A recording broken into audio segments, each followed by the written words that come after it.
HIPcast is brought to you by Enterprise Social Record.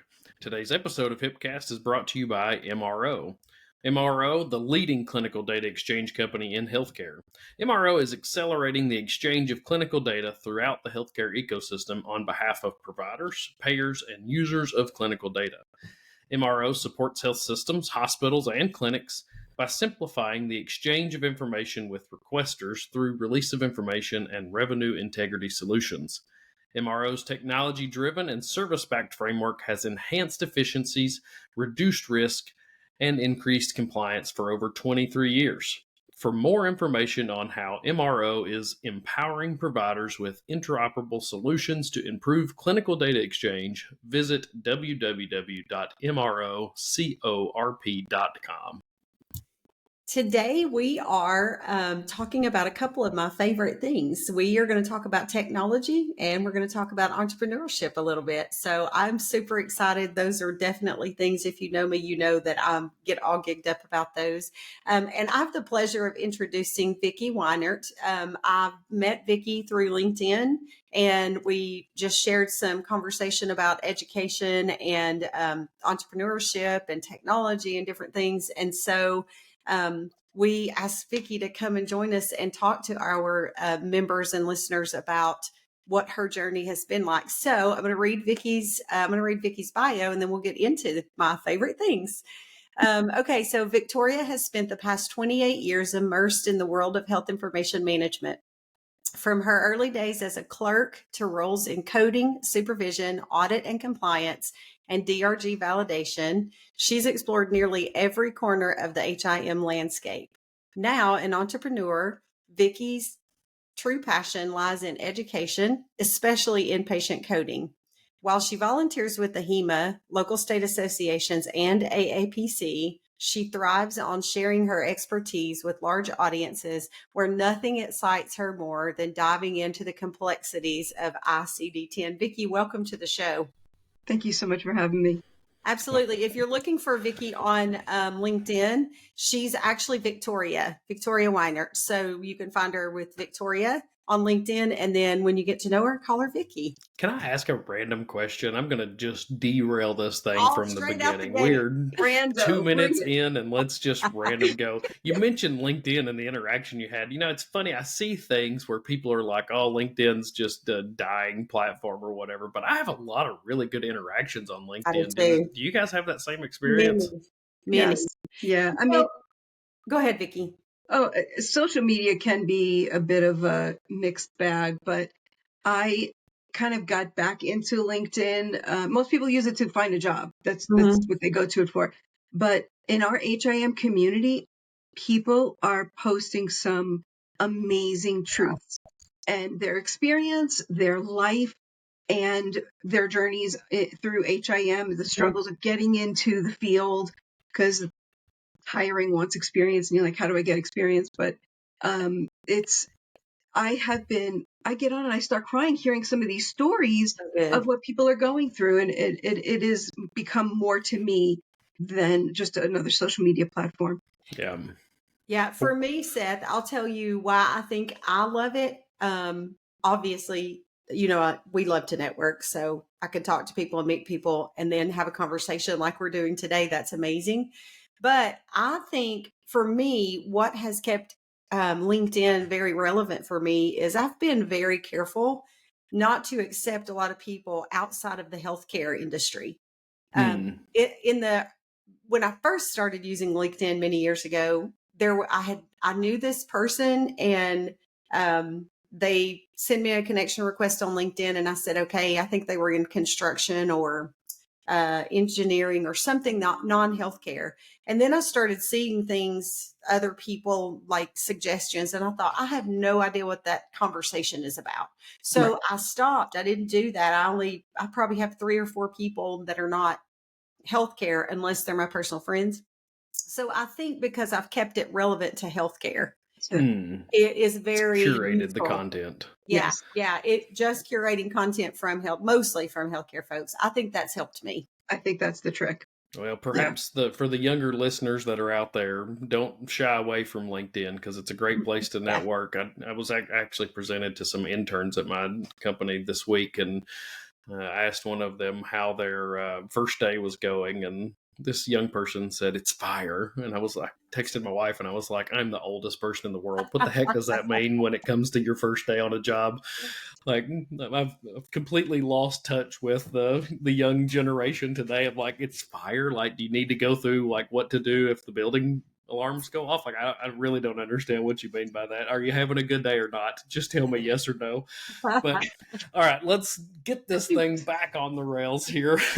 And Hopefully by the time we're done, this podcast will be fire. it's going to be fire. My wife was like, we used the term "it's lit," and I was like, I never used that term.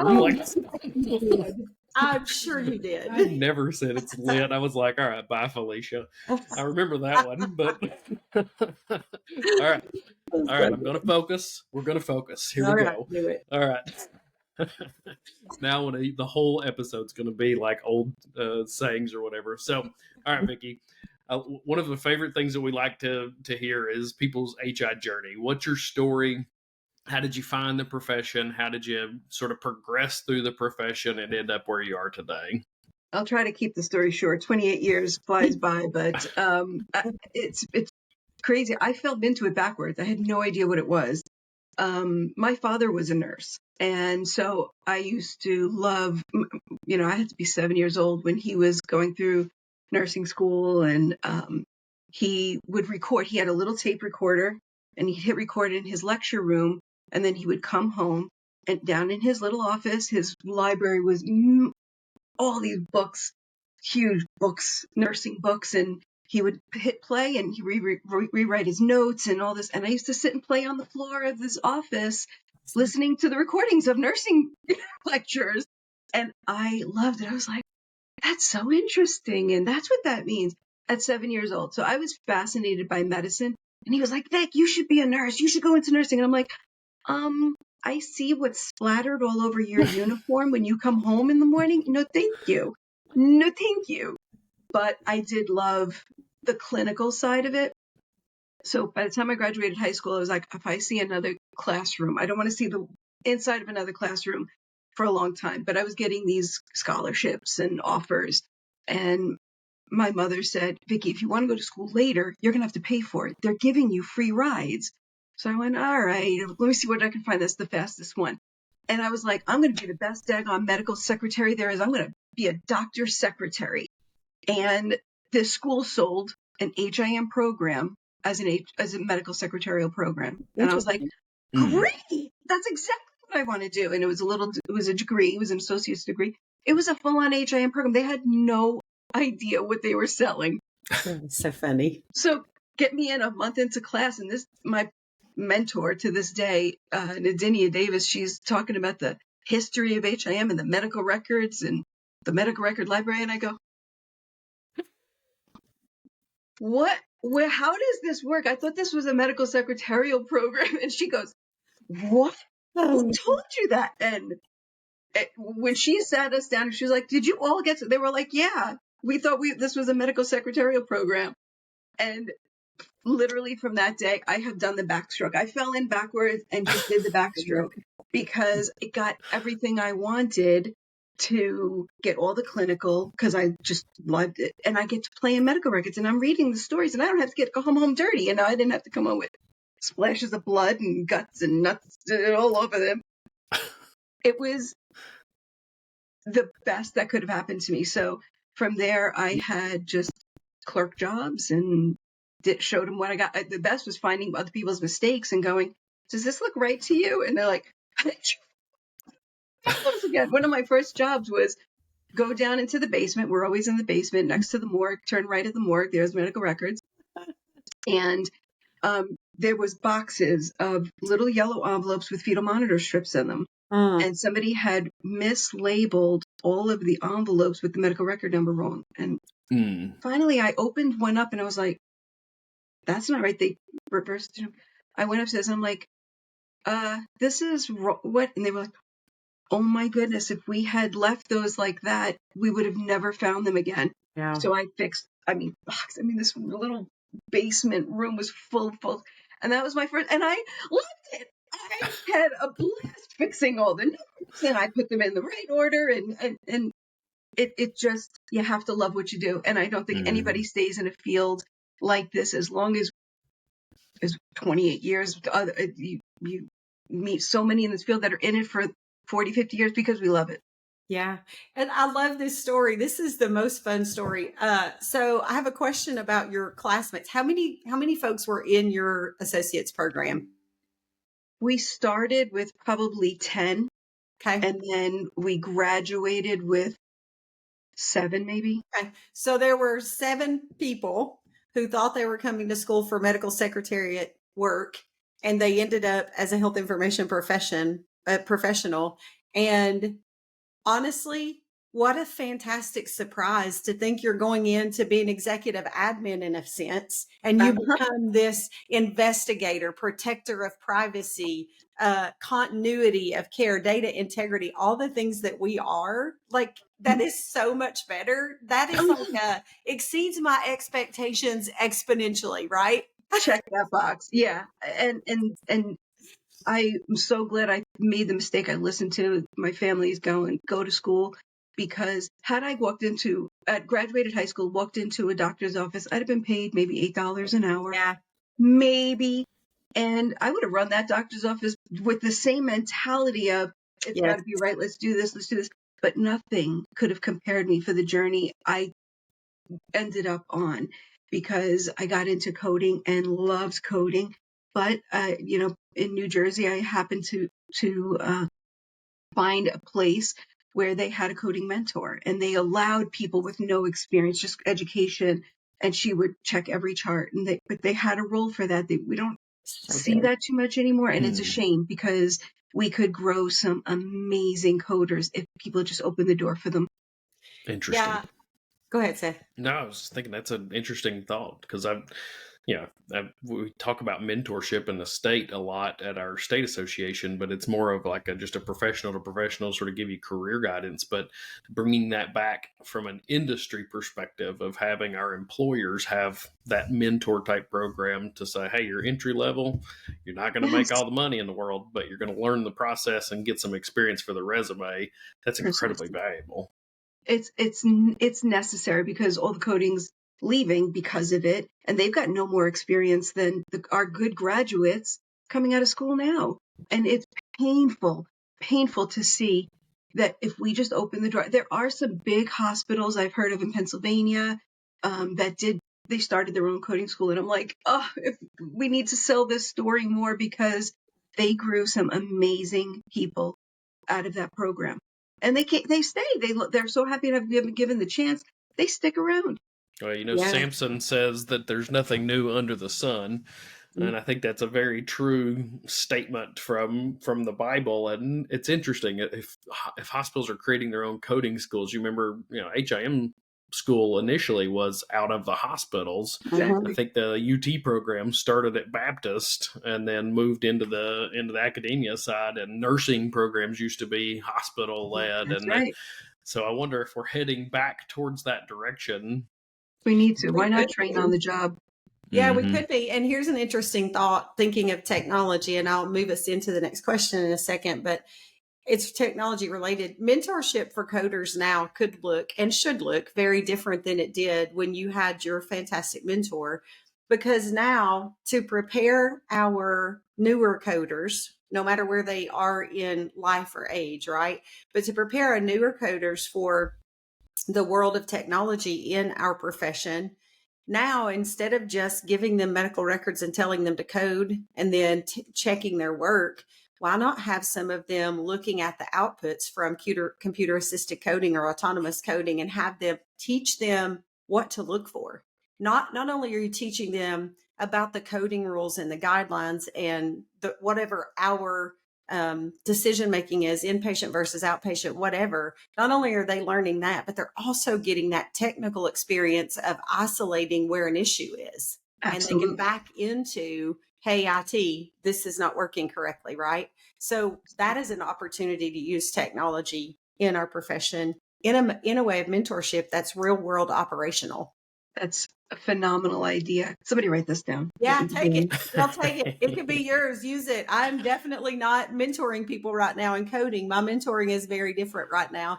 But that does kind of lead into the question of how have you seen health information management evolve in terms of technology, at least so far?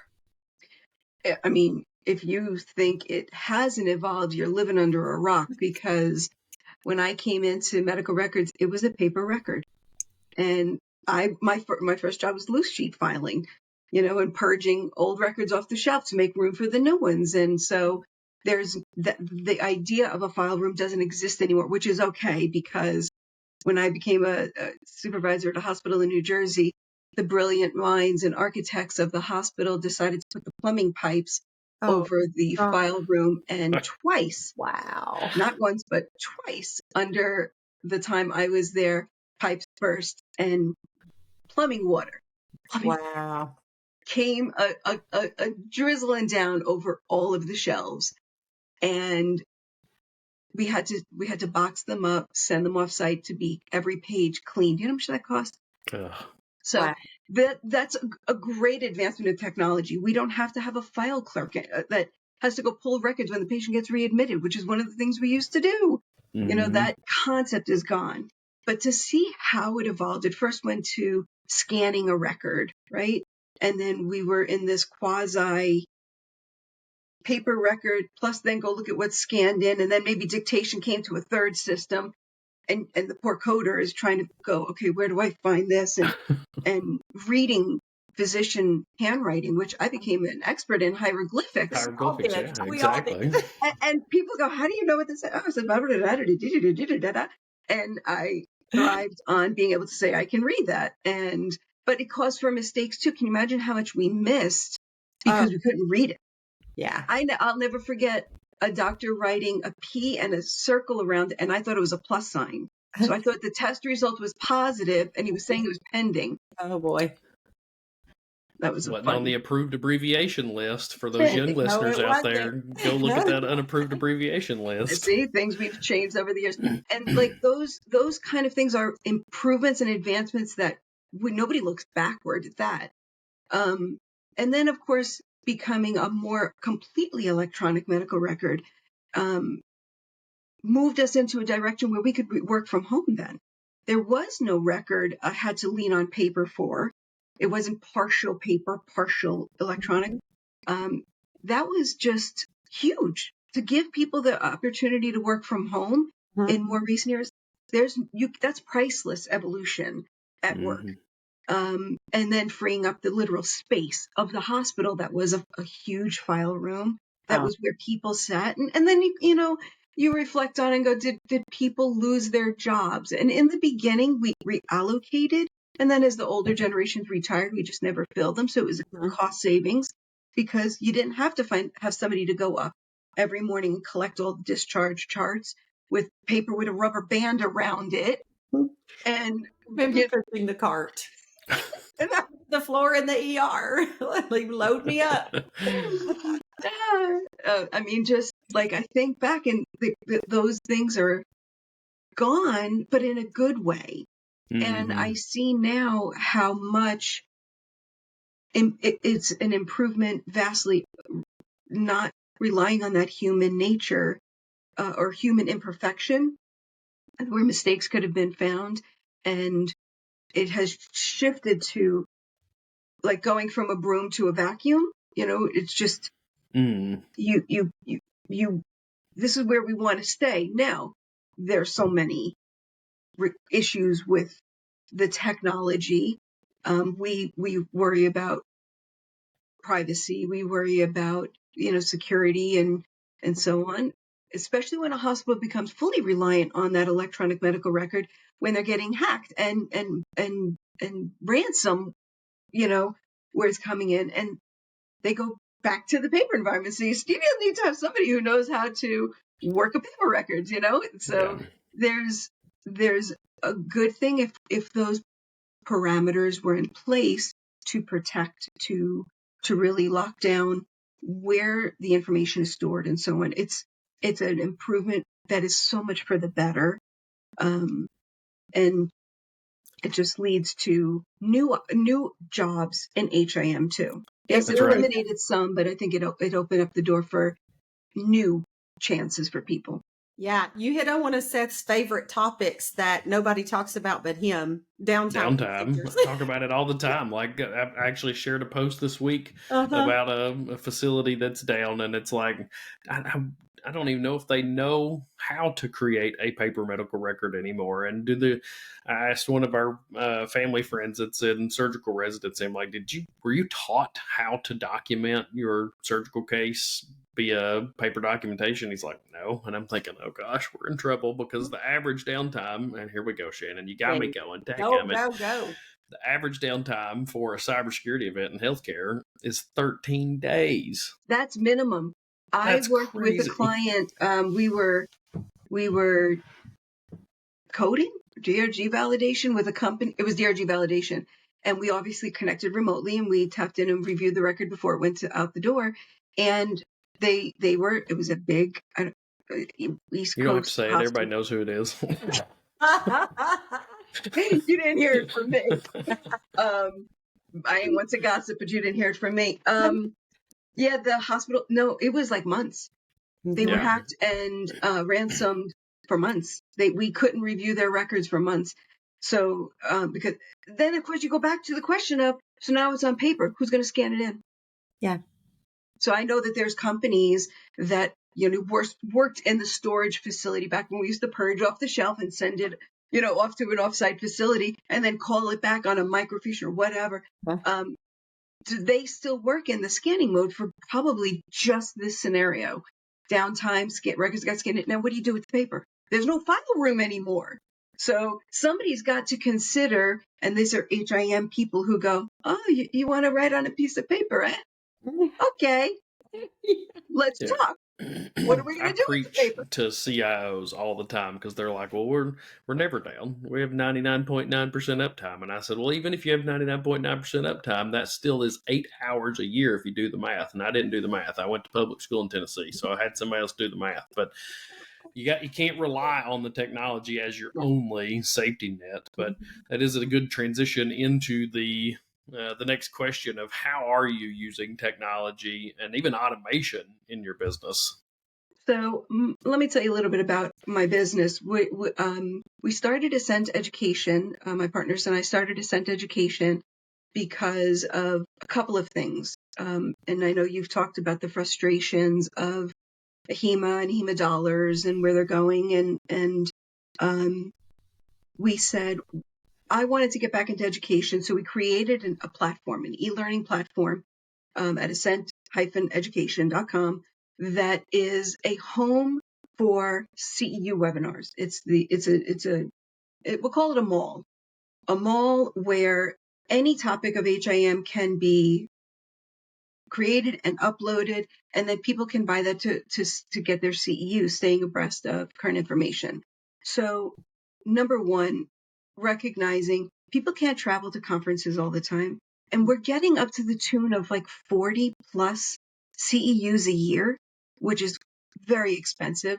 So yeah, that's a lot of money. And yeah, our jobs may give us a few, but we're responsible in keeping up with our careers as expected. We need to find a place to get affordable CEUs in our pajamas. So that's where we came up with this platform. I only know coding. I stay in my lane. I'm not going to deny that. But I wanted other people who wanted to become entrepreneurs to use the website and become independent contractors to create fantastic educational content that people want to hear, because that's the other issue with some of the other content being created. It is as exciting as watching paint dry. And so it's horrible. It's worse than the first Bueller teacher, voodoo economics. It's worse.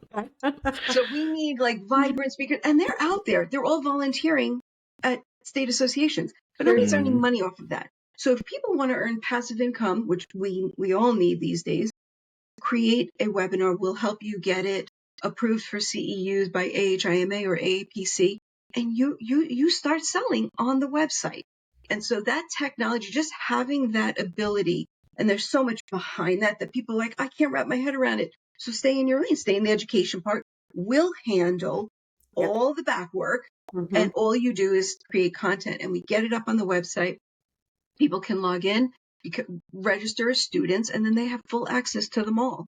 And they can go anywhere from public health to IT topics to coding topics to, I mean, anything that is, I mean, I even have health and wellness on there, because I think that, the first two we're coming up, we're in development now for, is ergonomics.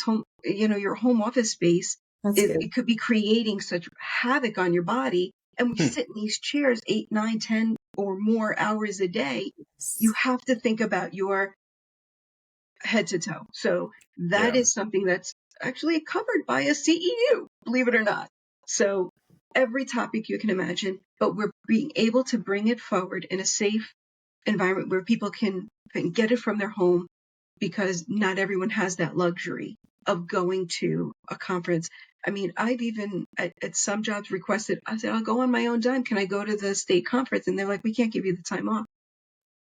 It's a Really? challenge. I It didn't is a stay there challenge. that long, because if you can't continue your education, how do you expect me to be a good employee? Mm-hmm. How can I be the best of the best at my job if I can't get that education? And I'm not even asking you to pay for it. Yeah.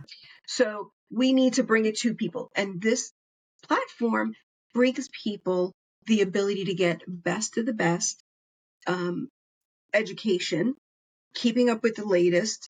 Um, and it's almost like we've walked into the Jetsons era, where people come up on the screen and they're talking to you. It's just, that was something so futuristic in the past, and we are living it. We are in this Jetsons era, where I'm just waiting for us to just be able to pop up out of the floor and be, in one place and pop up into another.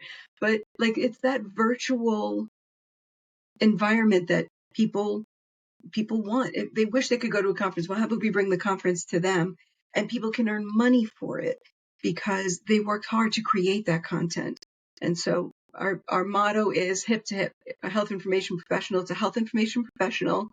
It's our movement. We stand together, because why shouldn't those dollars be going into each other's pockets instead of feeding up to a corporation, and we have no idea where those dollars go? So it's like a small business environment for anybody who wants to. And if you're interested, you can reach out to me on LinkedIn or through ascendeducation.com. Hey, I want to know more about how I can be an entrepreneur in education. I've got years of knowledge. I love to share. This is the place to do it. So we are using technology to open up for other people. I mean, I'm using it too. I create coding content, and it's going up there. And I love doing it. The first series I'm working on right now is Playing by the Rules, and it's breaking down all of the guidelines, because people still don't know how to apply the guidelines right. So I have a referee shirt. I record in the referee shirt, and that's just, yes, that's what we need to do. We need to bring back education out of a book, and from real professionals who are in the trenches every day. That's awesome. I love it. So, Vicki, you and I have talked about your model quite a bit, and it's a phenomenal model. So, I want to just kind of give a summary of what I think and make sure you can bless what I say or correct what I have wrong. But Ascent Education is a place where you are the aggregating entity. You are providing the technology. The person that wants to sell education just creates their content. They sign a contract with you for that particular content. You go through the process. Your organization goes through the process of ACEP getting the CEUs approved. So it's That's something that even if you don't know how to do, you're you're a person that likes to share your knowledge, but you don't know how to go through the process. You wouldn't know where to get started, or it's just an administrative burden. You're taking those service burdens off of people like me. And then you go through that process. It goes onto the website for a year. And then within that year, there's a revenue split. So the service and administrative organization that is Ascent takes their revenue cut, and the contributor, the educator, takes their cut, and the listener, the student participant gets a CEU that qualifies for a HEMA and or AAPC, right? That's it. One It's of the phenomenal. things, one of the things we wanted to make sure of is that we are just the facilitator. So we never buy anyone's content.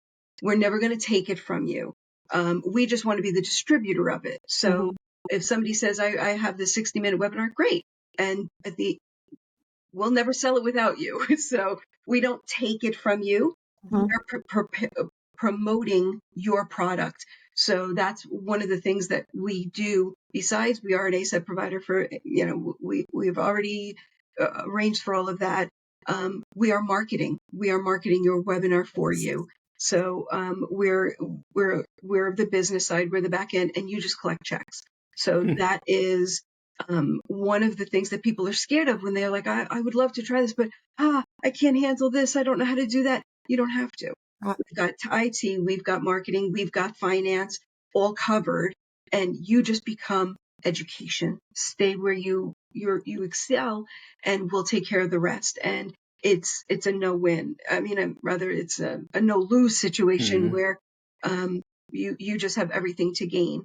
So Yeah. it's new. We are a new company, but we are so excited that we can bring this out because we need good education, and we need it for our own people. Like I want to see where that your CEU dollars went into the pocket of the person on the other side of that screen, and Mhm. that's important to me. And it's affordable. We are right now at $50 a CEU, which is like unheard of, and we love to connect with state associations. So if there's a state association who wants to work with us, we'll give you a code. If anybody signs up through your link or your code, we will give back to the state association and local chapters. So this is just, a little bit more comfortable. You feel more comfortable when you know you're dealing with people who are transparent and trying to give back to each other. We're living in some tough financial times, and they're just getting tougher. So we really want to help people. We were creating the platform for me, and just decided, I'm like, well, why should I be the only one to take advantage of this? This could be great for other people too. Yes, and you So can aggregate more than just coding, right? You can aggregate so many, all 7 or 8 of our domains. I think we it's have 7 all of them. It's domains, the and whole everything on the so list you put is all of incorporated. those in there, and the health and wellness and the different things. So it's a phenomenal model. It is using technology. It is also providing administrative and service features from your side. And if you're a person looking for that passive income, it is near passive income for you. If you create content once a year and you put it out there on Ascent, then you are able to just collect royalties on that as folks sign up for that throughout the year. And the next year, if you were exciting enough, people are going to want to buy your next one, right? If you're wearing a referee shirt, There's no right? limit. Like, don't be like watching the paint dry. No, Yeah. no, this is this, and that's one of the things I'm ensuring control of that as the director of education for the company. I will be recording all of them. We can do live, we can invite an audience to it, but if somebody gets on and they start reading a script, I'm going to go, we need to Yeah, go back to the drawing board. You need to practice in front of the mirror a few more times, because I am a public so good. speaker. I know how to do this. If you need some help, I'll help you and guide you and mentor you in public speaking. Don't worry about that. We've already worked with speakers where we're like, they're into development. I'm like, well, what do I do with this? We're like, I'm giving them these great ideas, and they're like, I That's can do it great. again. So we're helping every step of the way with that. And why not do 2? Why not do 3? You could Absolutely. do a series. You could do courses. That's This is the sky's the limit, and it's just we play by the rules of AAPC and HEMA, where we can make sure it's all the requirements. We check all the boxes, and we make sure that part is covered, and it can be for every hour that is covered. That's the one CEU, and we'll get it out to the public. Yeah, That's so great. create once and earn And off of it many, right? we say it here because that's what AHIMA's limit is, or APC. They approve the CEU for 1 year. Now, if it's good and it's timely, we keep it up again. We'll just do it again. There's no reason not to renew that CEU. But sometimes with coding, we change every year, just make sure that topic didn't get updated. Or with HIM, we don't even know what's going on with the government right now and the changes they're making for Medicare. I mean, it's Yeah. scary. It's scary. So that kind of stuff, we're looking for people who are keeping up with this and ready to bring like a this just in type mentality and keep people aware of what's going on and how it's affecting their future roles or current roles. I have one kind of unscripted question, nothing we prepared for, and it's a little bit tricky. So Probably a feel good free to closing say question. it is the closing question. Feel free to say I'm not really sure or not at liberty to talk about this.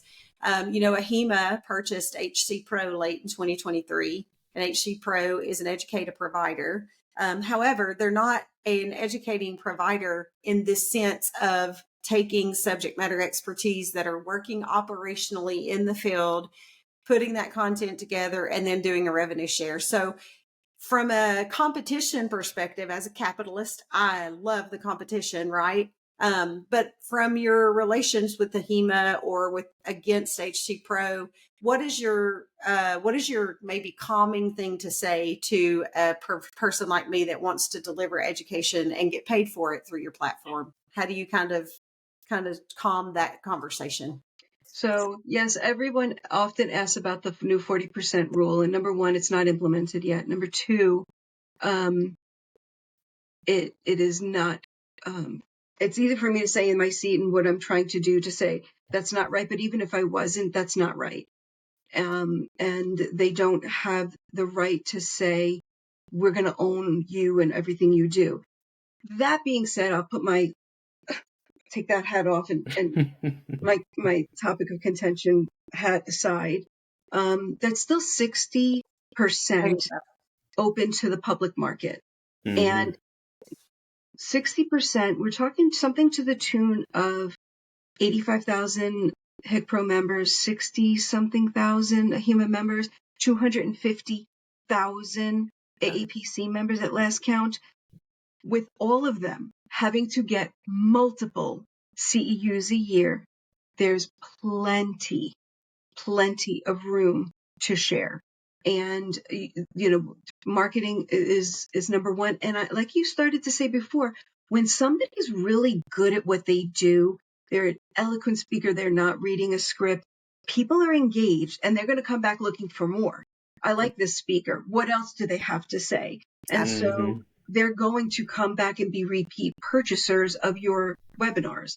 So I think there's so much opportunity. I mean, the math, you can't math that math.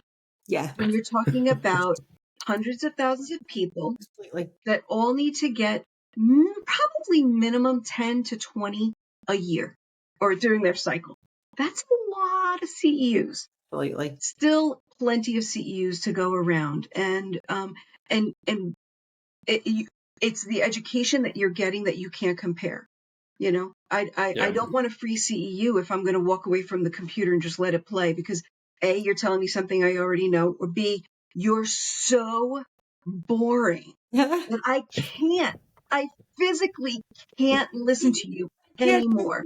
I can't take it anymore. I So love how let you it play. articulated that sort of that balance, because as somebody that has always presented at state association meetings, and it's like, I don't need anything, like I'm doing this for my state and for my group, and I can continue to do that for my state and for the professionals in my state without having to expect something. But I also could utilize this service to open up an entire market that I wouldn't have access to through just my state association. So I really like how you articulated that. There's a balance there for members and for HI professionals to utilize this to get the passive income, to even receive education through it as they need that 60%. So that's been really fascinating. And thank you for joining us. This has been a great conversation. I'll give you the opportunity. What's the website one more time for folks? It's Ascent Education, Ascent, like ascending up the mountain, education.com. Thank you so much, education. Vicki. This was so great. I told you all tech and entrepreneurship, some of my favorites. Seth has to shut me down so we don't run over 3 hours. We're not going to be a long form podcast today. No, it's the standard drive.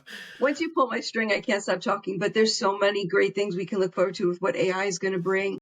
And, there's a huge market for HIM to get involved in those tech companies, to guide them, to lead them, and ask good questions that they maybe didn't think about before. So, absolutely. It was such a pleasure having you today. So thankful. Yeah, thanks for being here. And Shannon, until next time, my friend. See you next time, buddy.